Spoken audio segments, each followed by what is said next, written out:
हमारे पास एक algebraic expression है D square plus D H minus 2d minus 2h, और हमें इसको फैक्टराइज करना है। तो देखें शुरू की जो दो टर्म्स हैं उसमें d कॉमन है, तो हमने d कॉमन ले लिया।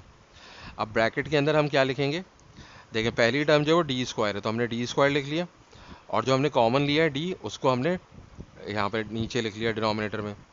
यानी कि असल में जो ये टर्म है ये डी से डिवाइड हो रही है, और वो डिवाइड करके जो आंसर आएगा वो हम यहाँ पे लिखेंगे। तो डी स्क्वायर को अगर हम डी से डिवाइड करेंगे तो देखें ऊपर डी की पावर 2 है और नीचे डी की पावर क्या है, 1 है। अगर कोई पावर नहीं लिखी हुई है तो इसका मतलब पावर 1 है। तो रूल ऑफ इंडिसेस के मुताबिक अगर वेरिएबल सेम होते हैं तो पावर्स क्या होती हैं, सब्ट्रैक्ट हो जाती हैं। तो डी की पावर क्या हो जाएगी, 2 माइनस 1, यानी कि 1 हो जाएगी, और दोबारा हमें 1 लिखने की ज़रूरत नहीं है, डी ऐसे ही लिख देंगे हम। तो हमारे पास बच जाएगा यहाँ पे डी। फिर हमारे पास ये प्लस का साइन आ जाएगा।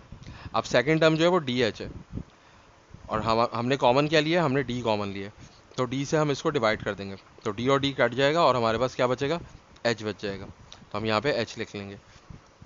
अब इसी तरीके से यहाँ पर हमारे पास -2d और -2h में -2 कॉमन है, तो अब यहाँ पे हम क्या करेंगे, हमारे पास जो ये वाली टर्म है वो -2d है, और ये वाली जो टर्म हमने कॉमन लिया है वो -2 है, तो माइनस माइनस कट जाएगा, 2 और 2 कट जाएगा, तो हमारे पास क्या बचेगा, d बच जाएगा। तो हम यहाँ पे d लिख लेंगे। इसी तरीके से यहाँ पे जो टर्म है हमारे पास वो है -2h, और हमने कॉमन क्या लिया, -2 कॉमन लिया, -2 से हम इसको डिवाइड कर देंगे, तो माइनस माइनस कट जाएगा, 2 1 ज़ा 2, 2 1 ज़ा 2, ये भी कट जाएगा, और हमारे पास क्या बचेगा, प्लस एच। जो यहाँ पे हम प्लस एच लिख देंगे। देखिए यहाँ पर भी प्लस डी बचा था, हमने यहाँ पे प्लस डी क्यों नहीं लिखा, क्योंकि जो पहली टर्म होती है अगर उसका साइन प्लस है तो वो हमें लिखने की ज़रूरत नहीं होती। अब देखें यहाँ पे हमें D times D plus H है और ये -2 टाइम्स डी प्लस एच है, तो डी प्लस एच वाला फैक्टर जो है वो कॉमन है, तो हम डी प्लस एच कॉमन ले लेंगे। अब देखें जो ये वाली एक्सप्रेशन है वो क्या है, D times D plus H है, तो इसको हम डिवाइड कर देंगे हमने जो कॉमन लिया है उससे, डी प्लस एच से, तो डी प्लस एच कट जाएगा और क्या बचेगा, हमारे पास डी बच जाएगा, तो यहाँ पे हमने डी लिख लिया।